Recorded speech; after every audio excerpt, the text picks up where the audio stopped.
Ok, c'est Black Market, on se retrouve aujourd'hui pour un nouveau talk. Et dans ce talk, on va aborder la question du matériel vidéo, du matériel photo. Qu'est-ce que j'emporte quand je pars en road trip? Comment est-ce que je fais pour recharger mes batteries? Voilà, c'est pas mal de questions qu'on me pose régulièrement.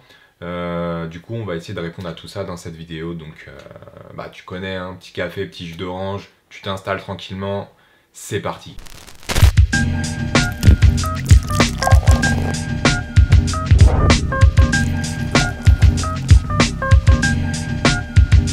Initialement, en fait, je voulais te faire une petite vidéo du type What's in my bag, mais au final, ça sert à rien du tout parce que, en fait, j'ai beaucoup de matériel vidéo et au final, je me sers de très peu de choses parmi ce matériel vidéo quand je pars en road trip.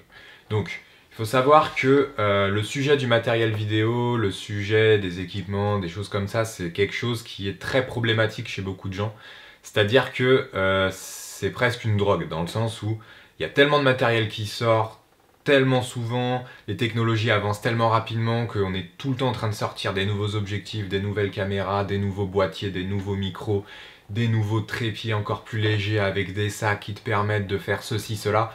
Et au final, en fait, t'as énormément de gens qui passent leur temps à acheter du matériel plutôt qu'à s'en servir, tout simplement.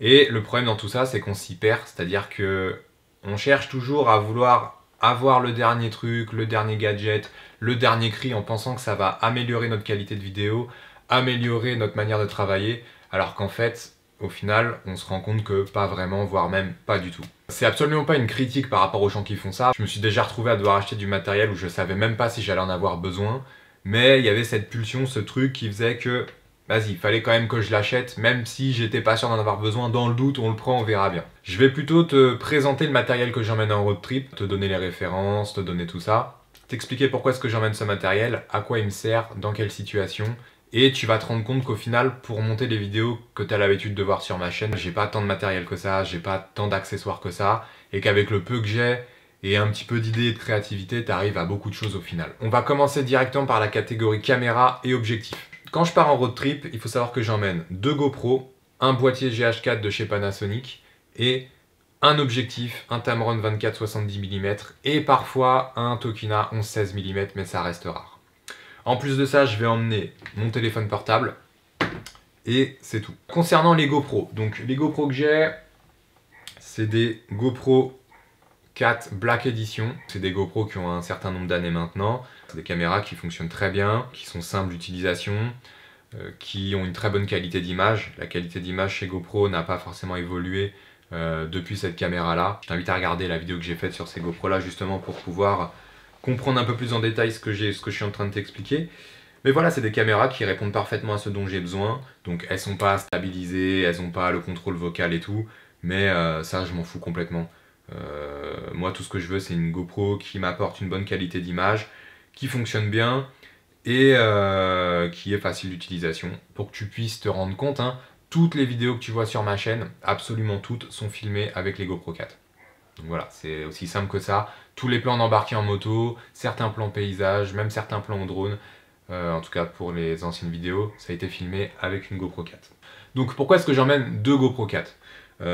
Pour 2 raisons. Donc la première, ça va être tout simplement le fait de pouvoir filmer plusieurs angles sur un même plan séquence.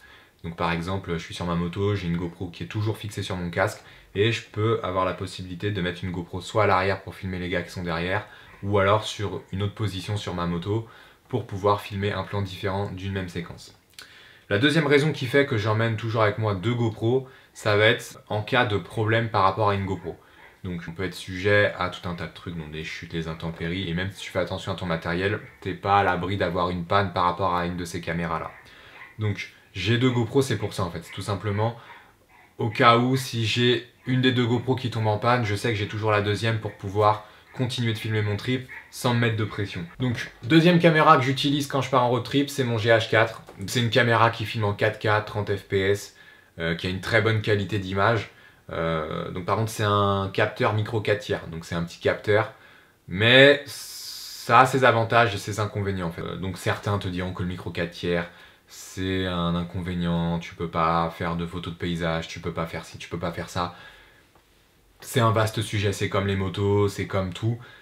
Chaque type de caméra a ses avantages et ses inconvénients. Mais si tu as vraiment envie de prendre une photo de paysage, si tu as vraiment envie de filmer tel type de plan séquence, avec un peu de jugeote, avec un peu de créativité, tu vas y arriver, il n'y a aucun problème, te mets pas de pression par rapport à ça. Ce type de caméra là, c'est pas obligatoire quand tu pars en road trip, c'est juste que moi je fais aussi d'autres types de vidéos qui n'ont rien à voir avec la moto, et j'ai besoin d'avoir une caméra qui répond à certaines problématiques et qui me permet surtout d'avoir une très bonne qualité d'image. Je l'emmène avec moi en road trip aussi, et ça me permet de pouvoir filmer d'une manière un petit peu différente, d'avoir des plans un peu plus léchés, un peu plus travaillés sur, je sais pas, certains paysages, certains plans séquences, certains plans lifestyle, ou tout autre type de plan que je pourrais avoir envie de filmer. Donc voilà, c'est une caméra qui est vraiment polyvalente, qui coûte plus très cher aujourd'hui parce qu'il y a le GH5, le GH5S et d'autres caméras encore qui sont sur le marché, mais c'est une caméra qui a une très bonne qualité d'image et qui fonctionne très bien. J'utilise en plus des objectifs. Les objectifs, c'est pareil, c'est un vaste sujet, il y a énormément de types d'objectifs, de plages de focale, tu as des zooms, des focales fixes, des objectifs qui vont couvrir des énormes plages de focale, au contraire des objectifs qui vont couvrir des plus petites. Donc voilà, c'est vraiment, il y a tous les prix, il y a toutes les qualités. Quand je pars en road trip, j'emmène principalement un seul objectif, c'est le Tamron 24-70. Je l'ai là d'ailleurs, c'est cet objectif-là. Donc je dis Tamron mais on s'en fout en soi, hein. Le principal c'est que ce soit un 24-70.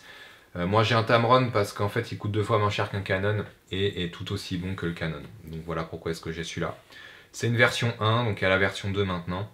Mais ce qu'il faut que tu gardes en tête en fait quand tu achètes des objectifs, c'est que un bon objectif restera toujours un bon objectif. Les objectifs ça reste un empilement de lentilles avec une qualité de verre. À partir du moment où c'est de la qualité, ce sera de la qualité. Donc ça c'est très important d'avoir ça en tête.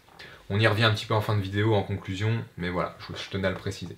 Donc ça c'est le premier objectif que je vais emmener, c'est l'objectif qui va être vissé sur ma caméra à 98% du temps. Donc la plage de focale que cet objectif couvre, c'est du 24-70 mm. Et cette plage de focale là va me permettre de pouvoir faire un petit peu de photos de paysage, un petit peu de photos de portrait, et un petit peu de plans un peu plus focus sur certaines actions, un petit peu de macro entre guillemets, même si c'est pas de la vraie macro, mais ça va me permettre vraiment de pouvoir isoler certaines actions, certains objets, certaines choses dans un plan séquence, et ce de manière super propre, donc voilà. En termes de drone, donc j'ai un G-Mavic Pro, donc c'est la première version des Mavic que DJI a mis sur le marché. Donc il y a la version d'aujourd'hui qui est excellente. Mais le 1 reste un très bon drone, facile à transporter, facile à faire voler, facile de filmer avec. Il se range hyper rapidement dans ton sac, il prend pas de place. Ça n'a pas une qualité d'image excellente, même si elle reste très très bonne. C'est un drone qui est hyper polyvalent et qui va vraiment être un véritable atout quand tu pars en road trip et que tu souhaites filmer du paysage, filmer certains plans et rapporter de belles images tout simplement de ton voyage. En plus de ça, je te disais que j'apportais tout simplement mon téléphone. Ça c'est quelque chose qu'on a souvent tendance à négliger. Toutes les marques ont aujourd'hui différentes gammes de téléphones et des téléphones qui produisent une très très bonne qualité d'image, que ce soit en photo ou en vidéo. Donc c'est vraiment dommage de ne pas s'en servir. Surtout que si tu voyages un petit peu, que ce soit en moto ou pas d'ailleurs, mais de toute façon tu as souvent dû te rendre compte que parfois tu arrives devant une action, devant un paysage ou devant je sais pas, une scène qui va se dérouler sous tes yeux, et tu as envie de capturer ce moment.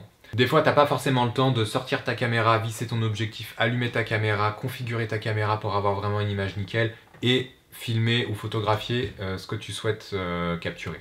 Le téléphone, c'est un appareil qui est normalement toujours allumé, qui est toujours à portée de main, que ce soit dans ta poche ou dans ton sac. Moi, il est toujours dans ma poche. Et du coup, c'est vraiment l'appareil que tu vas pouvoir dégainer le plus rapidement possible. Et ça, c'est un véritable atout.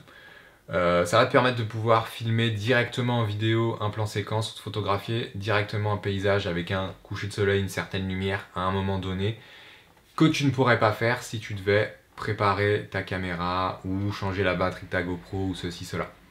Donc le téléphone, c'est tout simple, mais si tu as un téléphone qui a une bonne qualité d'image, je t'invite à t'en servir.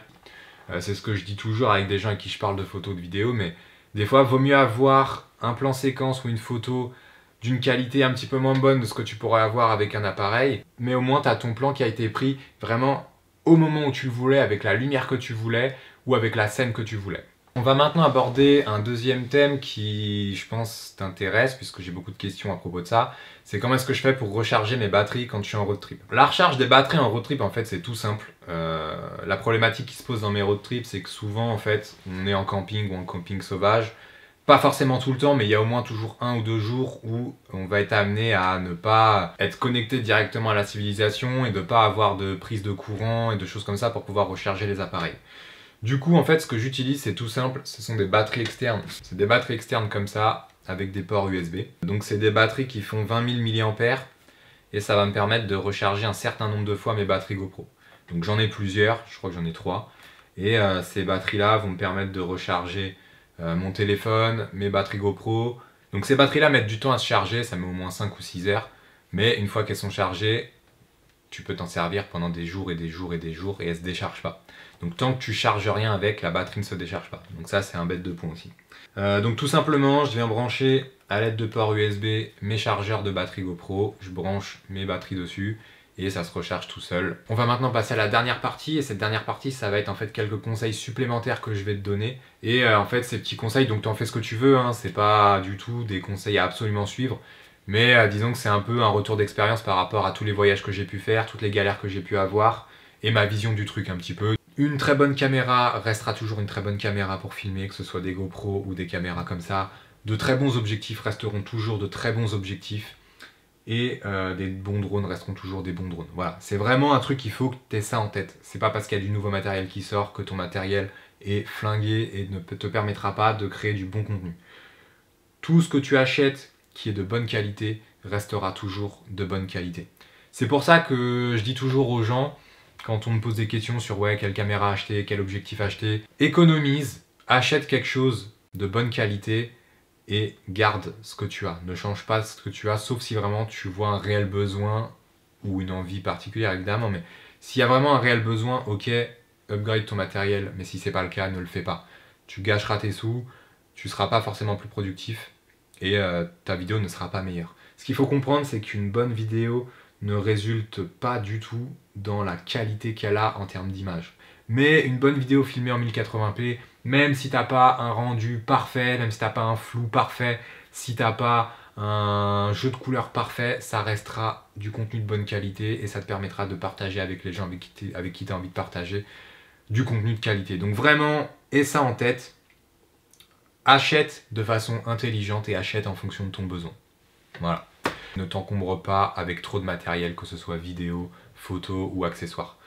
Prends le strict minimum et procède un petit peu comme ce que j'avais fait pour le talk où je t'expliquais comment préparer une trousse à outils. C'est-à-dire que prends tout ton matériel vidéo, essaye de voir si tu peux pas pallier à ces situations et pouvoir répondre aux demandes qu'elles comblent sans avoir à prendre ce matériel. Il faut que tu arrives à raisonner comme ça en fait, justement pour pouvoir emmener le moins de matériel possible, mais du matériel qui va répondre à le plus de situations possibles. Autre point positif par rapport à ça, au fait d'emmener moins de matériel, c'est que tu vas développer en fait un esprit ingénieux si je puis dire. Je dis pas que je suis un mec grave intelligent, je révolutionne rien du tout, mais ce que je veux dire par là, c'est que quand tu vas te retrouver dans des situations où tu vas te dire putain si j'avais pris ce matériel là j'aurais pu faire tel plan, et ben justement essaye de faire ce plan là sans ce matériel là, tu vois. Et ça va t'apprendre justement à avoir des placements différents pour filmer, utiliser certaines parties de ton corps pour pouvoir, ou certains mouvements pour pouvoir réaliser certains plans, ou voilà, certaines techniques comme ça, auxquelles tu n'auras peut-être même pas pensé au premier abord, mais qui vont te permettre de répondre à ces demandes-là et réaliser un plan quasi parfait. Même s'il n'est pas parfait, même si tu l'aurais mieux fait avec l'accessoire que tu avais, concrètement, par exemple, si on prend un exemple, si tu veux faire un travelling latéral, tu peux très bien le faire avec tes mains, en bougeant ta caméra. Donc oui, ton travelling ne sera pas parfait, il y aura peut-être 2-3 secousses, quoique avec maintenant les systèmes de stabilisation et tout, directement intégrés dans les caméras, tu peux faire des choses vraiment propres. Il y aura peut-être un petit mouvement, mais c'est pas grave, tu vois, ton plan ne sera pas forcément moins bien que si tu avais utilisé ta barre de travelling motorisée qui vaut 800 balles avec ton petit joystick et tout, et que tu aurais paramétré le truc à une vitesse de 0,3 cm/s, enfin tu vois ce que je veux dire. Te prends pas la tête avec tout ça, vraiment il faut que tu aies un esprit critique par rapport à tout ça, et que tu développes voilà, une certaine ingéniosité par rapport au plan que tu veux filmer. C'est hyper important à avoir en tête, et même si au début tu vas galérer, c'est justement en galérant que tu vas te perfectionner et arriver à filmer des choses de plus en plus propres, de plus en plus intéressantes, et de façon innée. Ça aussi c'est important, c'est-à-dire que tu vas, au fur et à mesure, tu vas voir que tu vas moins réfléchir à comment est-ce que tu filmes et ça va devenir des automatismes qui vont te permettre justement de gagner du temps au final sur ta production finale, sur ton voyage, sur ton road trip et dans ta vie tout simplement. Oui, on philosophe aussi dans la chaîne Black Market, c'est comme ça. Et évidemment aussi, te fous pas la pression avec les vidéos. Vraiment reste surtout concentré sur ce que tu fais, surtout si tu roules en moto. Moi ça m'est arrivé de déjà tomber je sais pas combien de fois et de me faire mal juste à cause des caméras parce que je suis en train de voir si ça filme, si c'est bien réglé, s'il n'y a pas de trucs sur ma carte SD. J'ai déjà failli me prendre des caisses, passer par-dessus des ravins, des choses comme ça, tu vois. Donc maintenant je fais gaffe. Je essaye de vraiment plus me prendre la tête avec ça et de rester concentré sur ce que je fais. C'est le plus important. Il faut vraiment... la vidéo, ok, c'est cool. Ramener de la bonne bande, c'est cool. Filmer, c'est cool. Mais le plus important, c'est de rentrer chez toi et en sécurité et en un seul morceau. Donc vraiment, fais attention à ça. Écoute, c'est tout pour moi. Et puis on se retrouve très prochainement pour une nouvelle vidéo. Easy. Un article complémentaire est disponible sur mon site. N'hésite pas à aller y faire un tour pour checker ça. Dans le prochain talk, on abordera le sujet de la sauvegarde des données photos et vidéos en road trip. Je t'expliquerai comment est-ce que je procède. Si tu veux te procurer mes itinéraires et partir sur nos traces en road trip, contacte-moi directement par email et on voit ça ensemble. T'as plus d'infos en barre de description. N'hésite pas à aller checker ça. Les textiles Black Market arrivent en même temps que la série sur le Maroc, qui sera disponible d'ici la fin de l'année. Si tu veux faire partie de la liste des précommandes, envoie-moi un email directement à cette adresse pour y figurer et être sûr de pouvoir choper tes textiles en temps et en heure. La préinscription n'engage à rien, mais au moins tu pourras être sûr de pouvoir commander ce que tu veux. Et bien sûr, si tu veux être tenu au courant de tout ce qui se passe en temps et en heure, oublie pas de me suivre sur les réseaux. Alors tu sais ce qu'il te reste à faire ? Abonne-toi. Easy.